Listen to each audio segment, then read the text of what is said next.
Assalamualaikum Assalamualaikum warahmatullahi warahmatullahi wabarakatuh. wabarakatuh.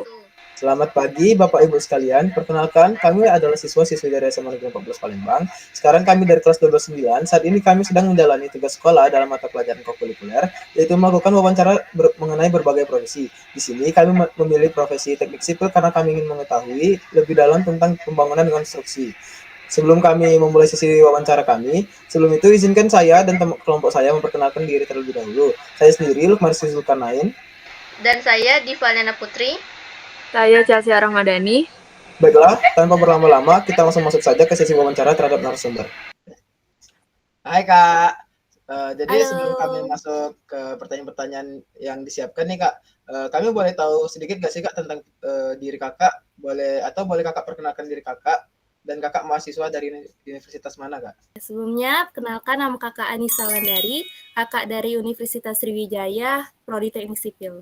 Hal apa sih Kak yang Kakak pertimbangkan untuk masuk teknik sipil, atau ada kayak kepikiran apa sih bisa milih prodi teknik sipil dibanding prodi-prodi lain Kak? Kakak milih Prodi Teknik Sipil ini karena saran dari keluarga dan juga karena peluang untuk mendapatkan pekerjaan setelah lulus dari teknik sipil ini itu sangat banyak.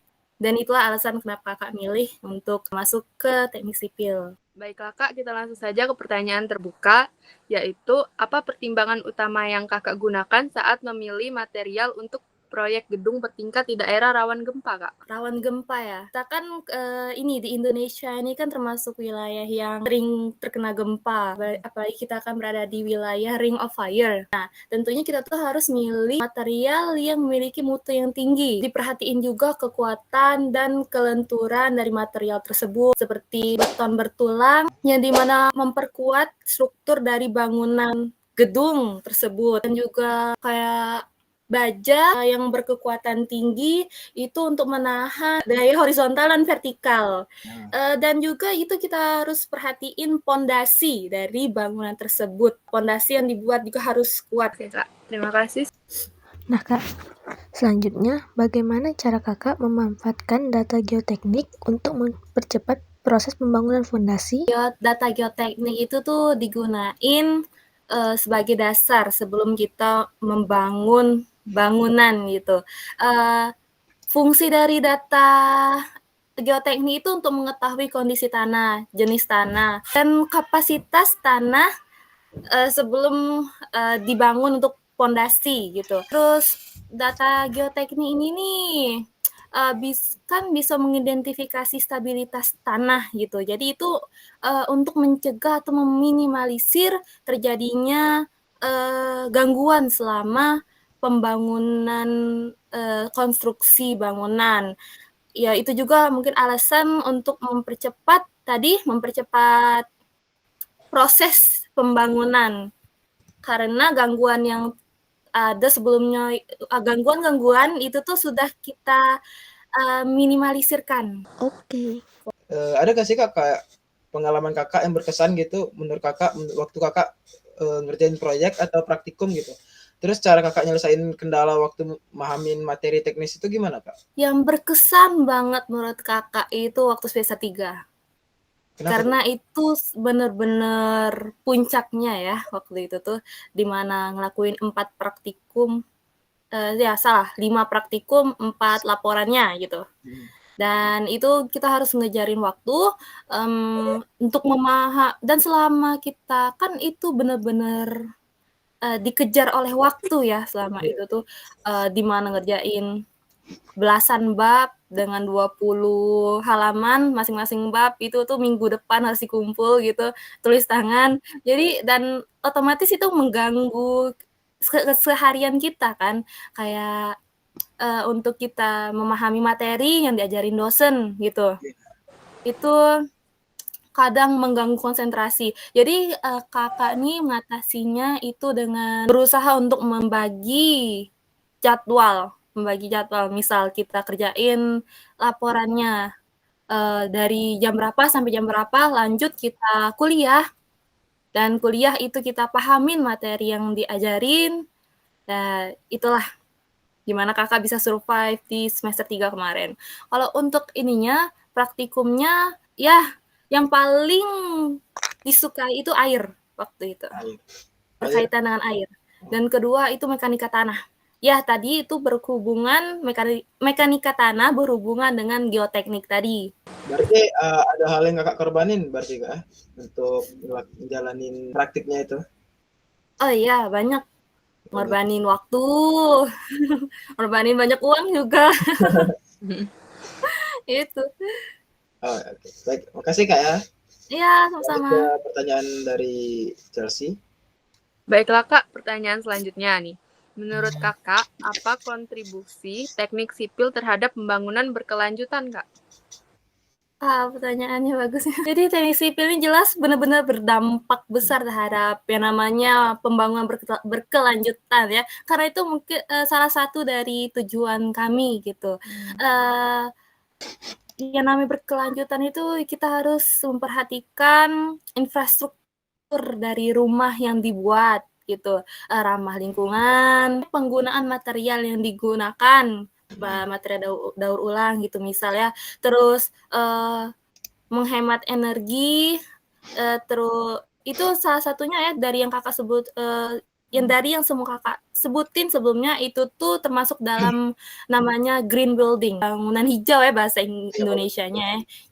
Berarti secara nggak langsung itu bahan yang digunakan itu dari bahan daur ulang ya kak? Ya, daur ulang. Kayak misal kita mau ini ya untuk panel surya, tahu kan panel surya? Ya. Nah, itu kalau bangunan green building yang berkelanjutan ini kan tadi seperti kakak bilang memperhatikan lingkungan sekitar gitu ya. Jadinya itu tuh panel surya itu tuh sebagai pengganti penggunaan listrik kita nih, yang PLN misal. Nah, itu dengan menggunakan sinar matahari ke panel surya, terus panel surya disimpan dulu energinya misal nih untuk malam hari. Kan nggak ada matahari ya. Jadi itu menggunakan energi dari panel surya yang sudah dijadiin listrik gitu. Dan itulah itu untuk jadi sumber listriknya. Dan bangunan di sekeliling kita itu kalau bisa semuanya tuh dihiasi lah dengan pohon-pohon, tanaman gitu. Dan dan juga material ini juga, material dari bangunan itu tuh harus yang jangan yang merugikan masyarakat sekitar. Kayak ada itu kan misal penggunaan atap yang masih kayak serbuk yang masih ada yang kayak itu kan, itu mengganggu pernapasan gitu. Nah, itu kalau bisa jangan. Kayak asbes. Ya. Bangunan berkelanjutan ini nih bukan yang kayak modern bener gitu ya. Mungkin itu juga termasuk, tapi juga harus memperhatikan yang namanya keamanan, kenyamanan bagi makhluk dan lingkungan sosial sekitar gitu. Oke, Kak. Selanjutnya, bagaimana cara untuk memastikan kualitas pengecoran beton tetap konsisten di tengah cuaca ekstrim? Untuk lingkungan yang ekstrim, itu jelas ya yang pertama kali kita perhatikan itu tuh kalau bisa perhatiin perkiraan cuaca dulu. Pembuatan beton misal dan kalau misalnya memang ini ya musim hujan gitu waktu itu tuh ya, kita ini kayak beton ini nih bahan mungkin ya pengecoran beton itu tuh kita lindungi menggunakan terpal atau tutupan gitu, atau suhu lingkungan maksudnya suhu ruangan gitu. Suhu ruangan itu kalau bisa diatur gitu kayak untuk melindungi dari panas dan juga dingin di sekitarnya. Nah, selanjutnya kami akan membacakan pertanyaan tertutup. Kakak dapat menjawab dengan iya atau tidak. Untuk pertanyaan pertama, apakah kakak familiar dengan Standar Nasional Indonesia atau SNI untuk perencanaan struktur beton? Ya, sangat familiar. Pertanyaan nomor 2, Kak. Apakah kakak selalu melakukan analisis beban sebelum merancang struktur? Ya, itu harus dilakukan sebelum melakukan analisis struktur. Pertanyaan ketiga kak, apakah kakak pernah melakukan analisis geoteknik untuk menentukan jenis fondasi yang tepat di dalam proyek gitu kak? Ya, pernah.